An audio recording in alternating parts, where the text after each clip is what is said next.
You just realized your business needed to hire someone yesterday. How can you find amazing candidates fast? Easy. Just use Indeed.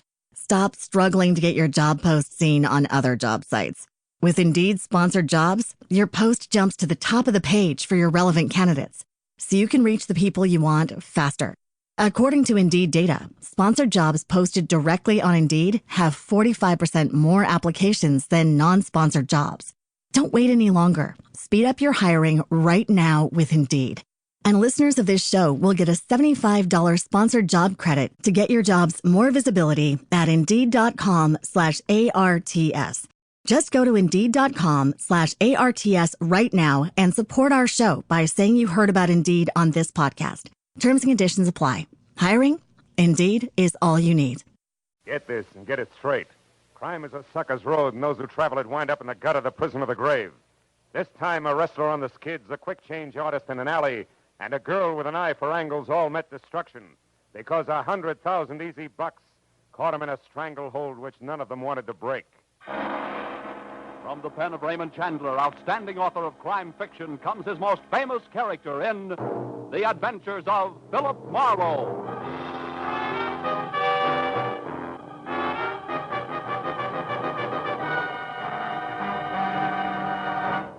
Now, with Gerald Moore, starred as Philip Marlowe, we bring you tonight's exciting story, The Stranglehold.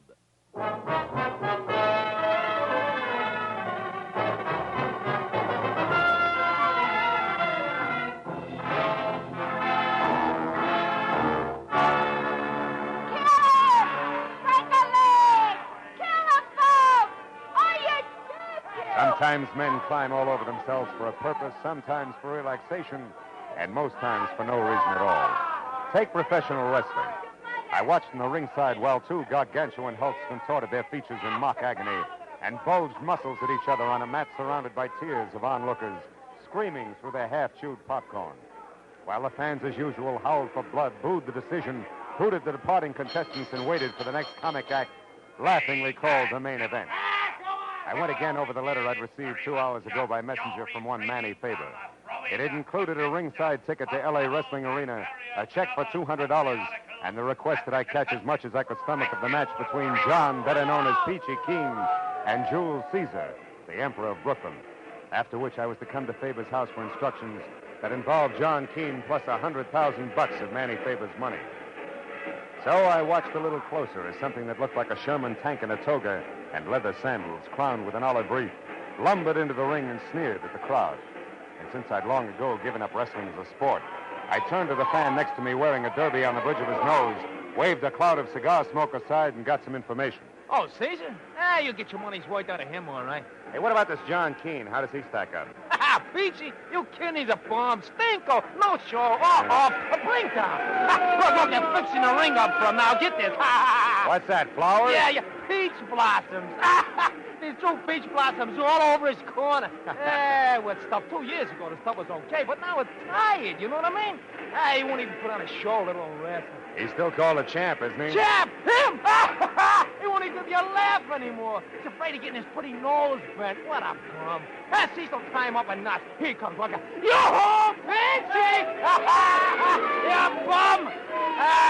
See what I mean with that profile? He ought to be a ribbon clerk instead of a wrestler. Yeah. Hey, what's that on the back of his robe? Are you kidding? That's a big peach, of course. Embroidered in gold on black silk. How do you like? Yeah. Go ahead.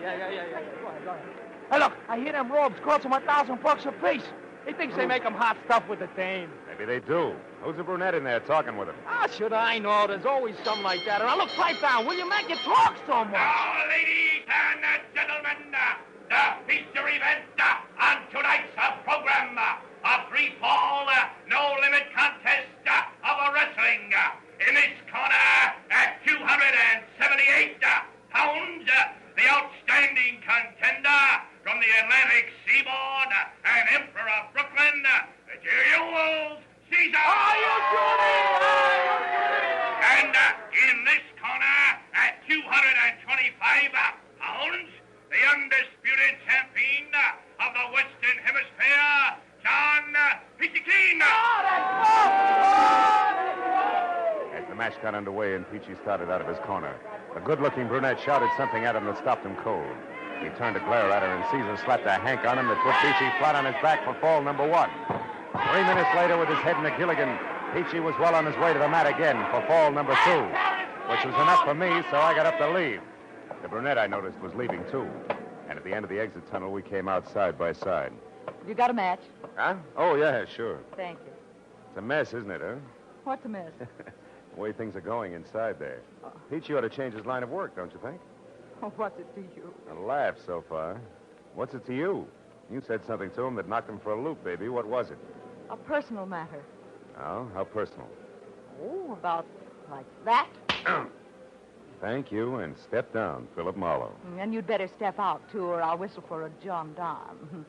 Nighty-night, Nosey.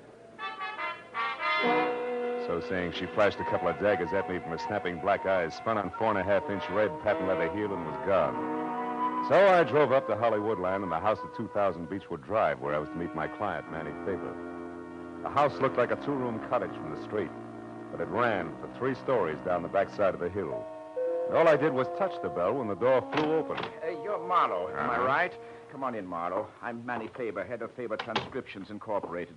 Produce radio shows, you know. Yeah. So you saw him, eh? You saw that big, crooked, four-fleshing, stupid, mat-pounding mastodon that calls himself Johnny Peach Keen, huh? Yeah, I saw him. Yeah. Oh, have a chair. Oh, thanks. Well, what do you think? You just summed it up. What's that got to do with your $100,000, Mr. Faber? You haven't seen the late editions? No. They're full of it. Peachy Keen is suing me for 100 G's for slander. How can you slander a guy like Peachy? It's impossible. I know that, and you know it. But does a court of law know it? No. In fact, they're going to make it stick. No? How'd it happen? I'll tell you. A very sweet guy named Frank Gaynor. Yeah, I know him. A sports commentator. Yes, he's been doing 5 a week on my label and going big. But 3 days ago, what we've been expecting for months finally happened. Rest his soul. A week ticker. And just like that, he dropped dead on the street. Heart failure. Yeah, I read about it. Well, Frank always kept 5 broadcasts ahead, see? Made tape recordings in his own little studio. So I've been running his last 5 shows as a final tribute to him. Well, what happened?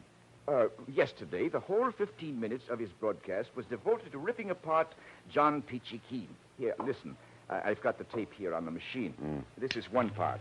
A blight on the sports world. And furthermore, I have proof that Get John that? Peachy Keen has sold out to the highest bidder in small-time gambling circles in his last 3 matches. Now, I know for a fact that he has become so blatant in his underhanded dealings that even as dubious a business as professional wrestling cannot stand the stink. And officials have threatened to bar him from the ring. Strong I can stuff. show beyond a doubt that John Peachy Keen has falsified medical reports to evade tough competition, and that he eventually... Yeah, it goes on like that, Marlowe. Some of it opinion, most of it fact. And it's the facts that my lawyers tell me I've got to find the proof for or be a dead duck. That's why I asked you to come up here. Oh, excuse me. This Sure. is probably Ruth, Frank's wife. Nice show people once. Oh, hello, Ruth. Come in, honey. Hello, Manny. I haven't been able to find a thing yet. I can't imagine where Frank got his information. Oh, Ruth, shake hands with Mr. Marlowe. He's the detective I told you about. Mrs. Gaynor, Marlowe. How do you do, Mr. Glad to know you, Marlowe? Mrs. Gaynor.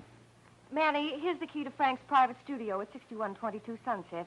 It might be a good place for Mr. Marlowe to start. Yes, all his files and equipment are there. Frank didn't like to work at home or at my plant on the strip. Wanted his own private setup. We looked there, but maybe we missed something. Okay, I'll see what I can find. Oh, by the way, do either of you happen to know a good-looking brunette connected in some way with Peachy? No, but he's quite a ladies' man, I understand. Why, Marlowe? That's just a hunch. I saw him talking to one tonight, a fireball. May mean nothing. Well, I hope you'll be able to locate the proof of Frank's statements, Marlowe. We've got to find it for Frank. Also, it'll break my heart to pay $100,000 to a no-good meat heaver named Peachy Keen.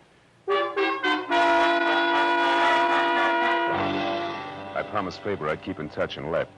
I found Gaynor's little recording studio tucked into the second-floor corner of a small office building on Sunset. Unlocked the heavy soundproof door and went in. The room had a busy, cluttered look, as though Gaynor himself had just stepped out. A row of filing cabinets and a desk sat along one wall, and opposite them was the glassed-in booth with the tape recorders and microphone by which the solitary sportscaster had canned his radio programs. I dug through the files and found a folder labeled John Keen. It held only a sketchy history of the wrestler, some publicity pictures and a few clippings, one of which rated a long second look. Because it was topped by a picture of the same brunette I'd seen at the ringside. It was captioned, Carla Bennett leaves for West Coast. I started to read the story when there was a sound at the door behind me and the lights went out. Don't move, Mighty. I'll kill you on the spot if you do. Up against that window, you make a perfect target, you know. So don't try anything cute. What do you want? A little more than I'm getting, it's what. I'm entitled to it, I am. The service is rendered, you might say. I can't help you, Busty. You've come to the wrong man. No, but not to the wrong place, Mighty? So, first things first, like I always say. Turn around, Mighty. It's nice. Oh! Blotto getting it. Sleepy boy. Oh.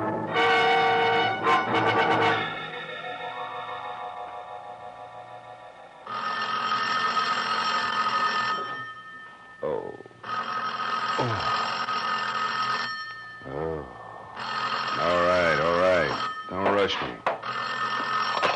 Oh. Morrow, where were you? Is something wrong? Yeah, as wrong as a limey showing up here to put this... Ooh. Put the slug on me. Limey? Yeah. Who was it? Why'd he slug you? Good questions, Faber. Hey, does the name Carla Bennett ring any bells? Carla Bennett? Yeah. No, I never heard of her. Huh? Oh, just a minute, Marlowe. Here's Ruth. Huh? Marlowe, I remember that name. Yeah? I'm sure Frank interviewed her once. Carla Bennett used to be Mrs. John Keene. Peachy's ex-wife? Yes, I'm positive. Why, is she mixed up in this? I don't know. But a limey who slugged me apparently took a newspaper clipping about her when he left. At least it's gone. Marlowe, this limey, was that all he was after? Yeah, he said he wanted more than he was getting. Hey, but look, Faber made this call. What do you want? To tell you that he'll be out checking on a few things himself. That's all. Oh.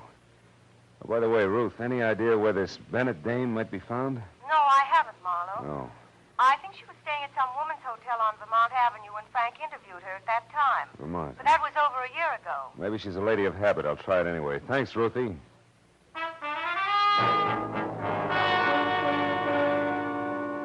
There were 3 exclusively female hotels on Vermont. And the second one I called had a Carla Bennett registered. So I went out to my car and babied my aching head down Vermont to the Victoria Plaza ladies-only hotel. The lobby was done in ivory and pink with desk clerk to match, whom the nameplate tagged as Mr. Seymour Pratt.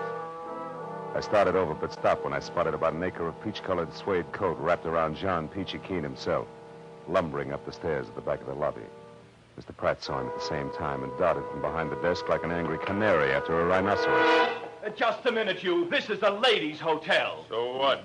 I gotta see the one in 212. Not this way, you don't. Why, it's after midnight. If Miss Bennett wishes to come down to the lobby, that's her affair. But no men are allowed upstairs after 10 p.m. Okay. How can I get in touch with her? Use the house phone, naturally. Over there in that booth. I'll go right back to the board and plug you in. I'll be with you in just a moment, sir. Ducky, I'll wait. A call for you, Miss Bennett.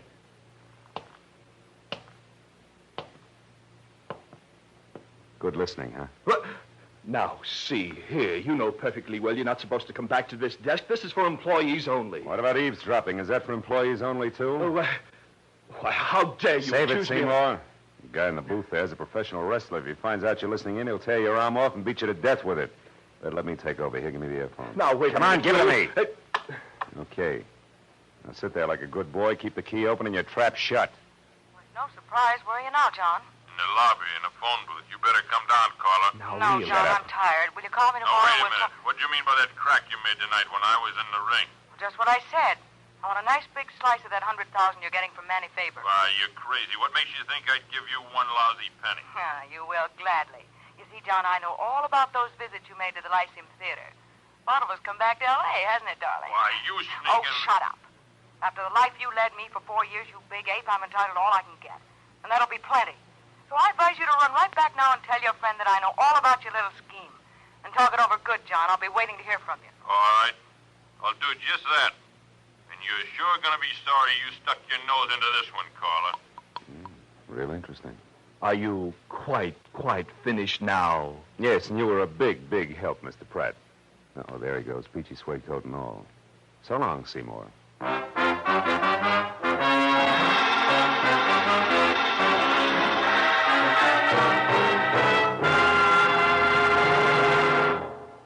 in just a moment the second act of Philip Marlowe.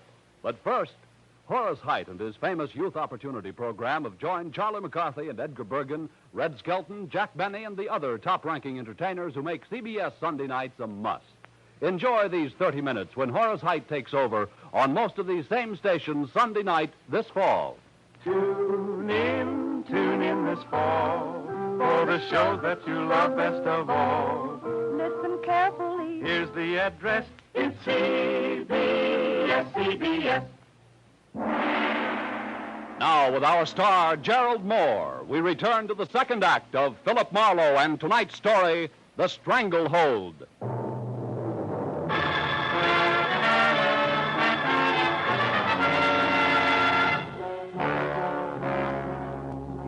When Peachy Keen slammed out of the phone booth, he was burned to a crisp. He stomped out of the woman's hotel via the back door that opened onto the parking lot. And when I got there, it was already out of sight. I stopped in the shadows to figure out which way he'd gone, but skipped that as the back door opened again. This time it was Carla Bennett. She ran across the lot, hopped into a new green convertible, and got as far as switching on the lights before still another character pranced into the headlight beams like a veteran ham making for upstage center. Miss Bennett! Hey, Miss Bennett, wait, I gotta talk to you. I couldn't tell where the first one came from. I only heard it. It brought the little man up on his toes and arched him like a drawn bow. I saw the flash of the second one. It came from the alley and crumpled it into a pile. A moment later, a more roared, and I ran to where I could see, but a pair of taillights twisting onto the side street. It was all the good it did me. I went back to the body of the little man as Carla Bennett climbed out of her car. She was white from shock, and in the headlights, her makeup was garish. It belonged on a clown. The back alley harlequinade was suddenly very grim. He was shot, mister, right in front of me. Who's the little guy, Carla? I don't know. I never saw him before. You know my name? Yeah. We met at the wrestling arena earlier tonight, you remember? Marlowe, private detective. Now, come on, Carla, let's have it. What's his name? I don't know, I tell you. Okay, we better find out fast. Let's take a look at his wallet. No! It's none of my business. I'm getting out of here. Wait a minute. He wanted to talk to you pretty badly, baby. Very likely about $100 grand. Huh? If I were you, I'd stick around. You've got awfully big ears, Mr. Marlowe. Yeah, better to hear phone conversations. What? This guy's an actor. He's got an equity card. Name is Seth Cameo. Mean anything? Not to me. Unless... Unless what? Unless he happens to work at the Lyceum Theater? As you said, Carla, vaudeville's back in town, and that brings up another point you better explain. What's going on out here anyway? I thought I heard shots. You did, Pratt. They came from the alley there. Oh, so it's you again. I might have... That man there on the ground. Good heavens, is he dead? Yeah, he's murdered. Oh, no. Help! Help me! Murder! Help! That jerk. I'm getting out of Not here. alone, you're not. I'm going with you. Listen, Big Ears, I can take care of myself. Will you beat it? That's not the point, sister. I still want to talk to you. Get in. Now go out that way to the street and not too fast. All right. Since you're running things, where are we going? The Lyceum Theater. On the way, you can tell me why your ex-husband Peachy's been hanging around there. I don't know why. Who's the friend he's been seeing? Was it Cameo? I don't know that either. Now, look, for Pete's sake, do I have to draw you a picture? A man was shot down right in front of you. Doesn't that convince you? You're bucking the same opposition, baby, and believe me, this is no time to hold out. Not in this league. I'm not. All right. Well, that stuff you overheard on the phone was pure bluff. I accidentally ran into John a couple of days ago near the stage door of the Lyceum. He acted funny like he was waiting for somebody and very nervous about it. You didn't see who it was? No. I waited until 3 girls and 2 men had come out one after another, but they were cagey. I couldn't tell which one John was waiting for. And then I heard about this slander suit of his, and I figured something was screwy.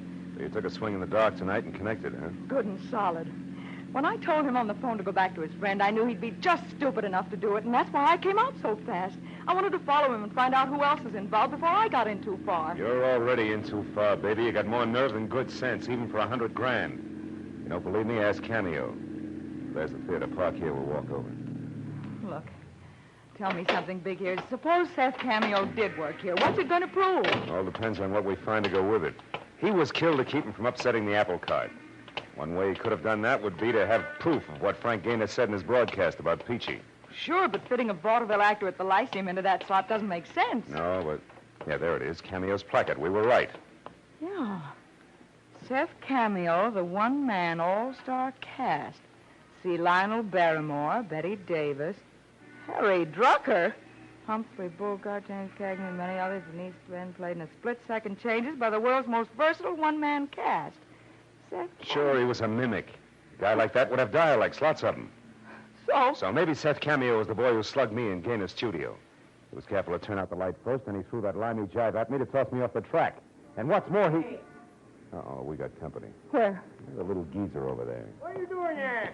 Theater's closed. Last show's been over for hours. I know, you're the night watchman. That's right. Now, you better move along, kids. No lighter and run theater. Just a minute, Pop. This Seth Cameo, does he have a limey number in his act? Why don't you come back tomorrow and ask him? Well, that's tougher than you think, mister. How about it? Does he do a limey? Limey? Well, now, let's see. Cockney, English. No, don't think so. Might have at one time, though. Been in the business for years. Good man, too. Best quick changer I ever seen. Has he got a scrapbook or something in his dressing room, do you know? Well, yes, he has. Got a box there with every bill he's ever played on in it. Most actors do. But the theater's all closed now, fella. Well, you've got a key, haven't you? Look, Pop, it's important. We got to find out right away. No, I'm sorry, Sonny. Can't do it. Look, it's real important. Take a good look. Very important. $10. Uh-huh. Yeah. Oh, I guess it wouldn't do any harm if you just want to look.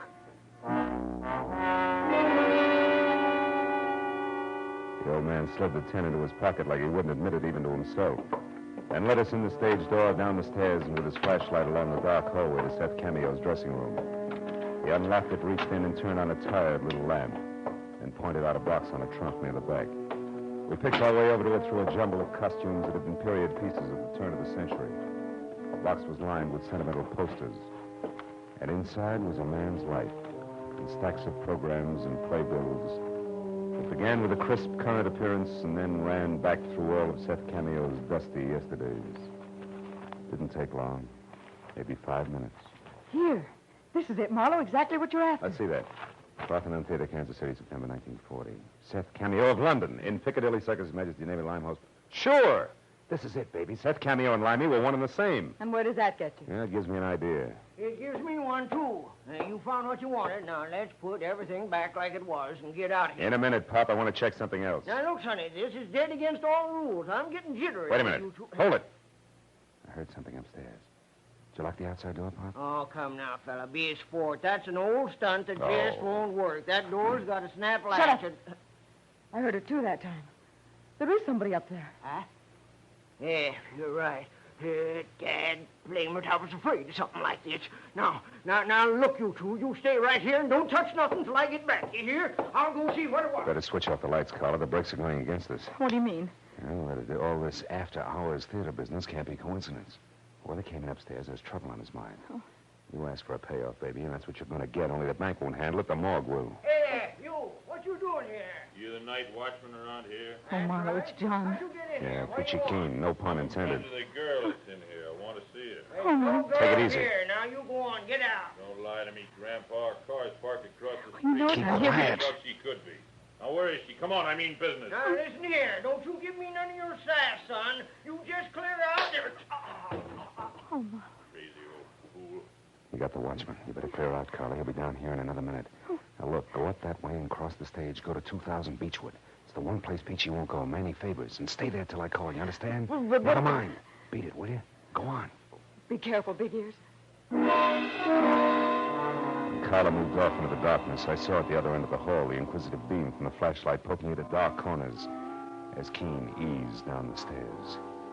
I got my gun into my hand, plastered my shoulders against the wall beside the open door, and waited. I didn't have long to wait. I heard him stop in the hall outside, and then the beam of the flashlight crept over the floor and up to the wall, and then slowly, carefully circled the door frame. Carla? I heard him moving closer. Then the barrel of a snub-nosed revolver inched into the room. I know you're in here, Carla. I waited until I could see the big fist wrapped around the gun. And I brought my .38 down hard. His gun flew to the floor, and I swung again for his head. Why, you? The rest only blinked and lunged for me. I'll kill you. Not tonight, Peachy. I may need it. I'll get my hands on you. That's your problem, big man. Fall down, will you? I'll get you. I'll kill you. Go down and stay down. Wow. You gotta chop that guy down like a tree.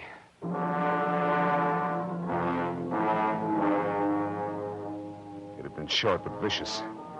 And the one punch he'd landed had shaken me to my shoelaces. The wreckage of costumes, props, and a lifetime of old theater programs was scattered over the room like big moldy snowflakes in the crazy ankle-high glare from the still-burning flashlight.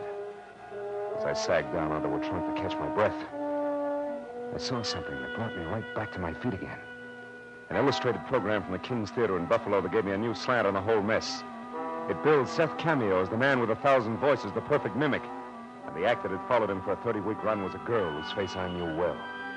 I ran out of the theater into the nearest cab stand where I sent one driver to get the police over to the theater, and with another, I headed for Manny Faber's place on Beechwood, and what I was positive would be another murder. When I got to the front door, I knew there was no need to hurry. It was all over. Come on in, Marlowe. I've got news for you. It was Carla with a gun in her hand. And on the floor in the corner, her face tight with pain, was Mrs. Ruth Gaynor, glaring hate up at me like a wounded panther. There she is, Marlowe. I recognized her as soon as I saw her. She's the one Peachy was waiting for outside the Lyceum Theater. They've been working together all this time to frame that slander suit against Faber. Yeah, I know. But I didn't expect to find you like this. What happened? She knew I recognized her and pulled this gun on me. One she used on Seth Cameo, no doubt, huh? Uh-huh. She was going to use it on me, too. But I was way ahead of her. She's only in love with John Peachy Keene, but I was married to him for 4 years, and you don't live with a professional wrestler that long without picking up a few tricks. They call you the weaker sex. What is it, Ruthie? Your elbow? Is it broken? Let me alone, you two-bit flatfoot. I'll call a doctor and get you fixed up.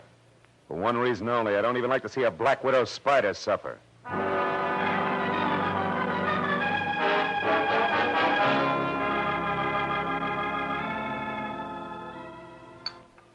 More coffee, Miss Bennett? No, thank you, Mr. Faber. Well, I don't blame you. I've got no appetite either. You know, Marlowe, I always liked Ruth, and I thought she liked me. As long as you represented a buck, she did. And I've got to admit that she and the wrestler were clever, though. That stunt almost worked. She was clever. John Keene is 225 pounds of solid jerk. Yeah, it was all her idea. She was in love with Peachy, and when Frank died, she saw a great opportunity. Especially with that mimic being in town. Sure, Seth Cameo is an old friend of hers. She and Peachy wrote a highly slanderous script. She got Cameo to record it on Frank's machine, imitating Frank's delivery. Yes, and I broadcast it and stabbed myself in the back. Exactly. And we'd never found out any of this if a couple of other characters hadn't tried to cut in. First, Cameo, who felt he'd been cheated when he learned the job he'd done was worth $100,000. Ruth had to shoot him to keep him quiet. Second, little Carla here. Hey, Marlowe, please. With me, it was just good, healthy spite. Spite, huh? What's stronger, baby, spite or dough? Well... See what I mean? Good night, Mr. Faber. Good night. Come on, Carla, let's go.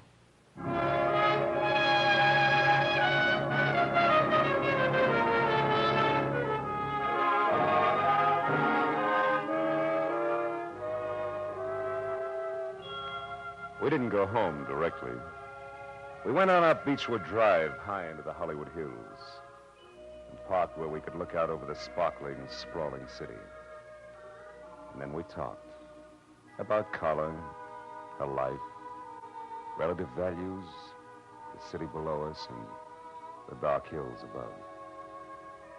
And then, as we watched the first faint glimmer of dawn rise in the east, we both realized something. Not original, not very complex, and certainly not sophisticated, but very gratifying. In the final analysis, the best things in life, we both agreed, are still free. Know what I mean?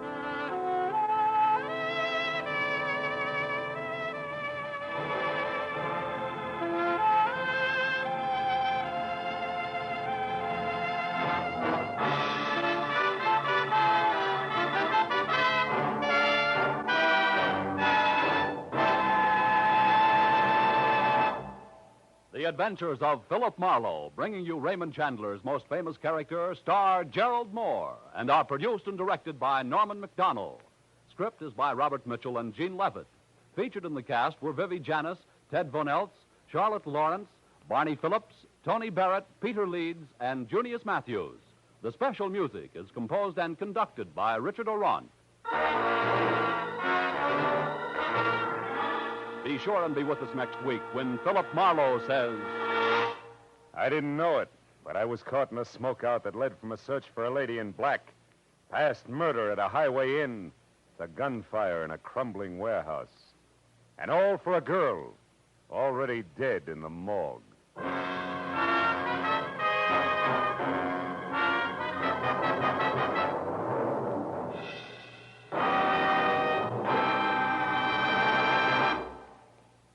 This fall, you hear them all on CBS. Red Skelton and Charlie McCarthy and Edgar Bergen have joined the parade to CBS on Sunday evenings. And be sure to hear The Contented Hour with Dinah Shore tomorrow and every Sunday over most of these same CBS stations. This fall, you hear them all on CBS. This is Paul Masterson speaking. Now stay tuned for Gangbusters, which follows immediately over most of these same CBS stations.